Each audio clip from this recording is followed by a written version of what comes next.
قتل حسین کا اعلان کرنے والا اور حکم دینے والا یزید معاویہ کا بیٹا تھا، اور معاویہ ابو سفیان کا بیٹا تھا، اور ابو سفیان حرب کا بیٹا تھا، اور حرب امیہ کا بیٹا تھا۔ لو ہم سے سنو قاتل کا شجرہ،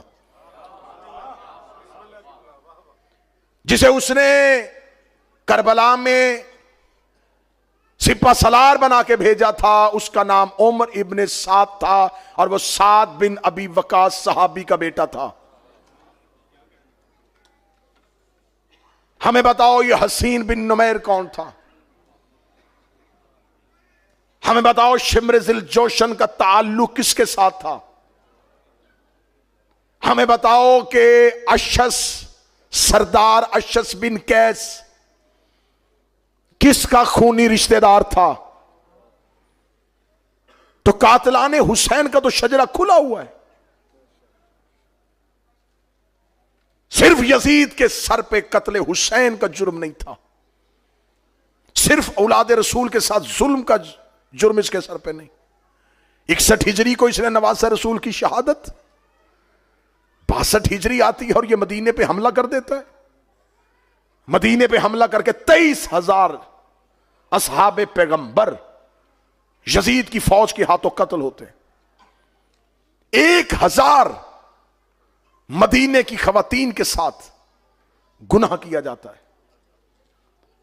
اسی اگلے سال 63 ہجری میں جتنی اہل سنت تاریخ ہے ساری کی ساری رقم کر رہی ہیں، 1,000 وہ بچہ مدینے میں پیدا ہوا جو یزید کی فوج کے گناہ کا نتیجہ تھا۔ مسجد نبوی میں گھوڑے باندھے گئے، مسجد نبوی کے اندر اصحاب پیغمبر کی لاشیں سڑتی رہیں، خانہ کعبہ کے غلاف کو آگ لگائی گئی۔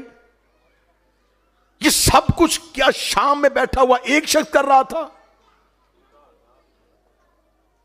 چلو وہ تو شام میں بیٹھ کے حکم دے رہا تھا، کتنا بڑا کلیجہ چاہیے مسلمان ہو کے کعبے کے غلاف کو آگ لگانے کے لیے، کتنی بڑی جرت چاہیے لا الہ الا اللہ کا اقرار کرنے کے بعد مسجد نبوی کے اندر کسی کو قتل کرنا۔ یہ سب کچھ جو ہو رہا تھا ایک حکم دے رہا تھا اور ہزاروں عمل کر رہے تھے۔ تم نے ہمیں ایک دیا ہے، ہزاروں کہاں ہیں؟ تم نے 1400 سال سے صرف ایک شخص سامنے کیا ہوا ہے، یزید یزید یزید، کان پک گئے ہمارے۔ بتاؤ اس کے حکم پہ عمل کرنے والے وہ ہزاروں کون ہیں؟ ان ہزاروں کے نام تاریخوں میں کیوں نہیں آ رہے؟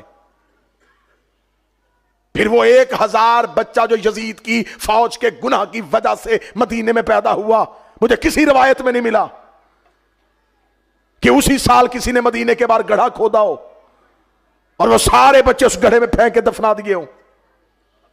ہاں سب نے لکھا کہ ہاں ایسا ہوا تھا، 1,000 بچہ پیدا ہوا تھا۔ اس کا مطلب وہ 1,000 بچہ پیدا ہوا ہوگا تو وہ بڑا بھی ہوا ہوگا، بڑے ہوئے ہوں گے تو جوان بھی ہوئے ہوں گے، جوان ہوئے ہوں گے تو شادیاں بھی ہوئی ہوں گی، شادیاں ہوئی ہوں گی تو پھر ان کے بھی بچے پیدا ہوئے ہوں گے، ان کے بچے پیدا ہوئے تو وہ بھی جوان ہوئے ہوں گے، وہ جوان ہوئے تو ان کی شادیاں بھی ہوئی ہوں گی، ان کی شادیاں ہوئی تو ان کے بچے بھی پیدا ہوئے۔ تو اس کا مطلب ہے کہ نسل 1,000 سے چلی تھی، لاکھوں میں پہنچ گئی ہوگی۔ تو اب اگر کوئی لاکھوں میں سے ایک یزید کو باپ کہہ دے تو ہمیں فکر ہی کوئی نہیں ہے۔ جو جب جہاں یزید کا دفاع کرے گا ہمیں فوراً پتہ چل جائے گا کہ یہ خون کی کشش ہے۔ جو محبت آل محمد پہ غالب آ رہی ہے۔ سوال ہے میرے اہل سنت دوستو، سوال ہے میرا سنی بھائیو، جا کے تاریخوں میں پتہ کرو کہ آخر اتنی ستم ظریفی، اتنا ظلم کہ 50 سال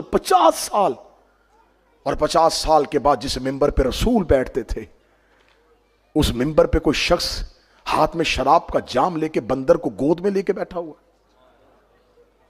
یہ سب کچھ اچانک ہوا نہیں. اگر یزید نے یہ بیعت مانگی ہے تو اس کے اندر یہ حوصلہ کہاں سے آیا؟ اس کا مطلب ہے کہ اسے یہ حوصلہ کہیں سے ملا تھا. اسے پتا چل گیا جب میرا باپ بلا شرکت غیر دمشق میں اسلام کا ایسا حاکم بن سکتا ہے کہ وہ اپنی مرضی سے اذانیں دلوا رہا ہے اور اپنی مرضی سے نمازیں پڑھوا رہا ہے اور کیسے کیسے بد کردار لوگوں کو مسلمانوں کے اوپر گورنر بنا رہا ہے. یہ سب کچھ صرف 61 ہجری میں نہیں ہوا. میں تمہیں کربلا 61 ہجری سے شروع نہیں ہوئی. نبی کی رحلت کے بعد 11 ہجری کو کربلا کا آغاز ہو گیا تھا. ہم کربلا کو 10 محرم سے ہم بھی نہیں لیں گے. میری قوم کے نوجوانوں اگر فلسفہ کربلا جاننا ہے تو کربلا 10 محرم سے شروع نہیں ہو رہی. ہمیں پیچھے جانا پڑے گا 11 ہجری میں جب پہلی بار دروازہ رسول پہ شور ہوا تھا. یہ کربلا کا آغاز ہے. میں فضائل پڑھ رہا ہوں. وہ خالد بن ولید جسے تم نے آج اسلام کا ہیرو بنایا ہے, جسے سیف اللہ کے لقب سے یاد کر کے بچوں کو سلیبس کی کتابوں میں پڑھاتے ہو, اس نے پورے کا پورا قبیلہ قتل کر دیا بنی مستلق, اور تم نے آج کتابوں میں لکھا جی اس لیے قتل کر دیا کہ وہ زکوٰۃ نہیں دے رہے تھے, وہ منکرین زکوٰۃ تھے, وہ زکوٰۃ کے منکر نہیں تھے, جس طریقے سے لی جا رہی تھی وہ نہیں دینا چاہتے تھے. وہ کہتے ہاں ہم دیں گے زکوٰۃ, لیکن یہ کیا غصب شدہ خلافت کو ہم زکوٰۃ دیں؟ ہماری مرضی سے خلیفہ بنایا, جب خلافت میں ہماری مرضی نہیں ہم زکوٰۃ کیوں دیں؟ نہیں دینا چاہتے تھے وہ زکوٰۃ. پوری ایک رات میں پورے کا پورا قبیلہ قتل ہوا. کیا وہ مسلمان نہیں تھے؟ اسی قبیلے کا مالک بن نویرہ جیسا صحابی جس کو اسی رات خالد بن ولید نے اس کے سر کی کھوپڑی جو ہے اس کا سر کاٹ کے آگ کے اوپر اس کی کھوپڑی کے اندر ہانڈی پکائی گئی. ایک رات میں اس کی زوجہ کے ساتھ گناہ کیا گیا. یہ سب کچھ تاریخ کی کتابوں میں یہ گندگی لکھی ہے, تو پھر اس کو اپنے گلے میں ڈالو.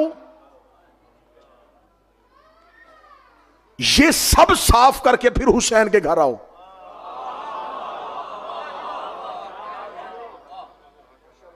اور جس کے لیے سب کچھ کیا جا رہا ہے, جس کو مٹانے کی کوشش کی جا رہی تھی, وہ کون تھا؟ وہ نبی کا بیٹا ہے, وہ نواسہ رسول ہے, وہ پیغمبر کا بیٹا ہے. رسول مدینے کی مسجد میں بیٹھے تھے, ایک صحابی نے آ کر رسول سے سوال کیا, یا رسول اللہ ہم اپنی اولاد سے محبت کرتے, کیا وجہ ہے کہ اتنا ہماری اولاد ہم سے محبت نہیں کرتی؟ نبی نے مسکرا کے فرمایا, اس لیے کہ وہ تم سے ہیں, تم ان سے نہیں ہو.